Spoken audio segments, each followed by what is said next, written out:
Good morning and welcome to Weekend Walkabout in our gardens and yours virtually. This is a Garden A to Z production, and I'm Jan Makanovich. I'm Stephen Nicola. And our main topic today is continuing the diagnosing problems, part two. We're continuing by popular demand. We're doing some more because we certainly have more issues that happen right now this time of year.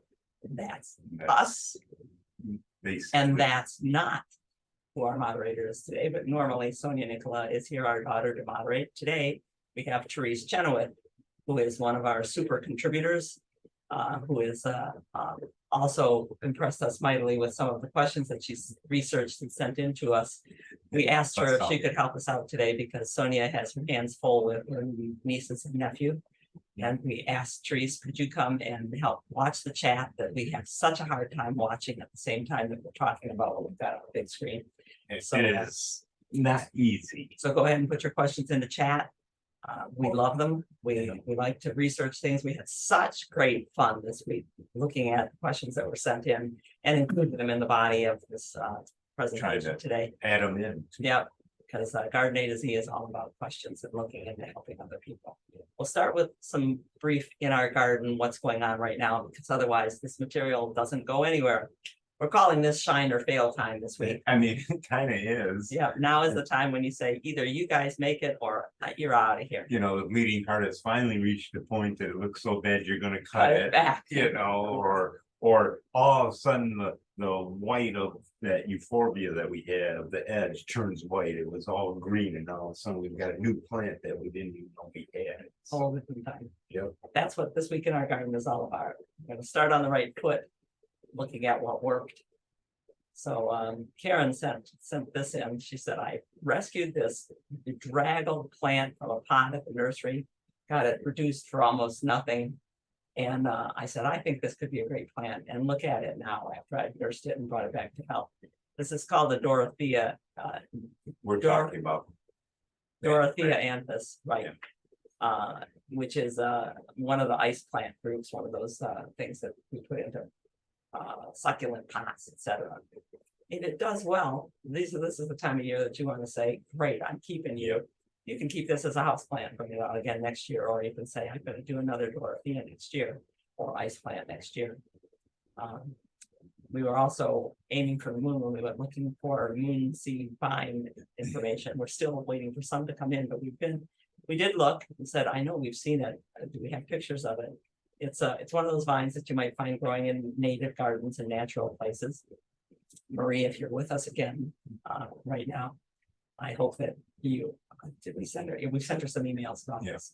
But it's one of those vines that creeps around in the natural areas. It's got those vaguely maple shaped leaves, but much more rounded. Fig for me. Yeah, almost more fig. And yeah, but it's a twining. It doesn't have tendrils. Right. It doesn't hang on like grape and Virginia creeper do, or by the suckers like English ivy does. It twines around like bittersweet does, but not like as aggressively as bittersweet from what we saw. And Maria has had a problem with how do I get rid of this stuff? It's come across the path and gotten into the garden across the way in the native garden. Can I dig it out and get rid of the roots and then put the plants back in again? We said we're not sure how long it will take to put the plants back in again. So we've been asking those who do grow it, how invasive is it?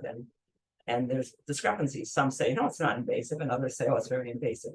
We think the big difference is whether you're growing it in the wild or whether you're growing it in a garden where you give it its head. If it's in a cultivated area where its competition is significantly less aggressive than in the wild area where you have some vines that make it look weak. Yeah. Because it grows in this kind of thing. This is about 10 feet over from where you just saw that last picture. It grows competing with grapevine and Virginia creeper and our native euonymus and poison ivy, things like the marsh bean and poison ivy, all growing in the same place, all scrabbling around together. In that case, with all of those super competitors around it, it doesn't become overwhelming.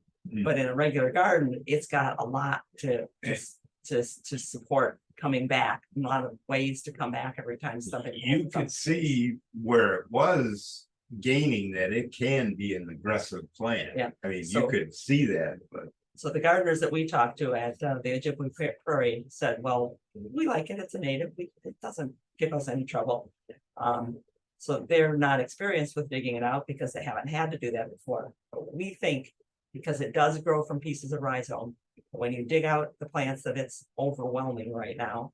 When you dig those out and clean their roots out, and you clean out the space where it was invading, we don't think you should replant that place right away.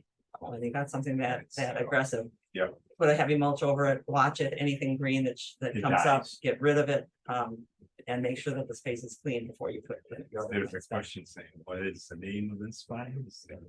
Well, you know, I forgot to look at it. It's a plant that's called marsh bean, or darn brown nut.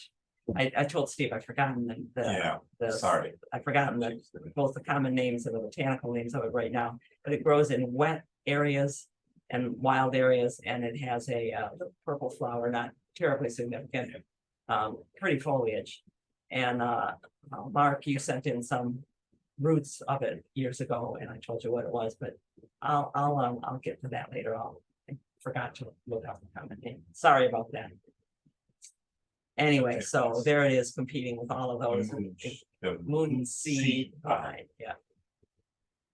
Okay, also, a couple of weeks ago at the Minnesota Landscape Arboretum, we were showing you around the Arboretum, and we saw a beautiful red violet lilac, It even which- had a little fragrance too. which we forgot to Write down the buy, name or yeah, take a to picture take a of. picture of the name tag. So we said we'd make sure what it is, and it turned out it is what we think it is. It's one of the old lilacs. I mean, it goes back to the 1700s. It's Souvenir de Louis Spathe, or Andeken on Ludwig Spathe, or Ludwig Spath. They're all the same plant. It's a German name, and it just means in memory of Ludwig or Louis. And every place that I looked for it, when I said, okay, let's see, recommend where to get it, it's sold out. But that's one of the things that's been happening since Yeah. COVID, is nice plants are sold out. But you'll find it offered, and sometimes it's just plain Ludwig. I found if I put in Ludwig, it came up with no problem at all. But so if you're looking for that lilac, that deep red violet, it's probably one of the best of the red violets. Yeah. And yes, does have some fragrance. And a treasured flower can be an enlightening experience and an offering.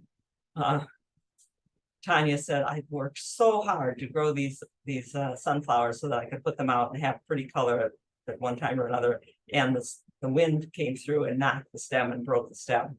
Surprisingly, she said, I put Scotch tape over it, and the darn thing not only lived, but now it's flowering. How could that be with a broken stem?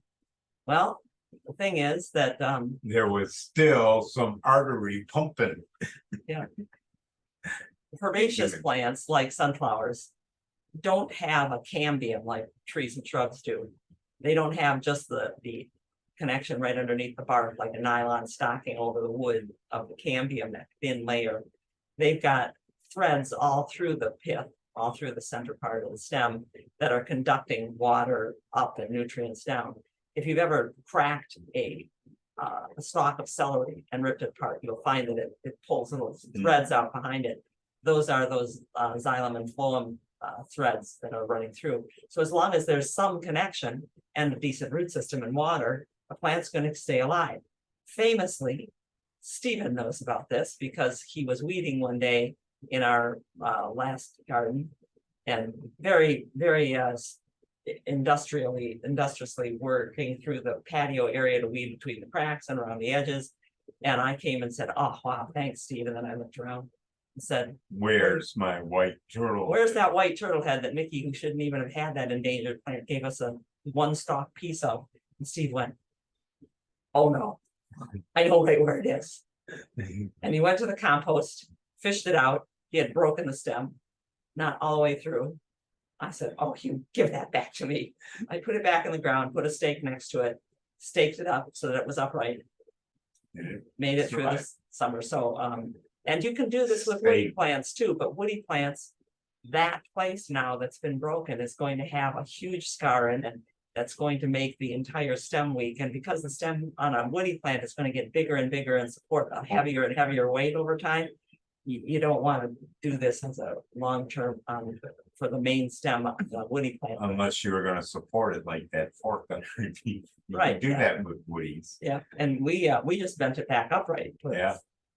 Now, this said, we are not so nice to our sunflowers as that. Our sunflowers are grown as sacrificial offerings. Oh. They're mint. The birds, yeah, the birds bring them all over the yard, including in the lawn, they come up. And if you can see this sunflower, which did manage to bloom, I'm not sure how it managed to keep itself together, but you can see all of its leaves have been taken off. The deer walk down the driveway and bite them, the groundhog bites them, the rabbit bites them, and yet there it is still blooming. Plants are amazing.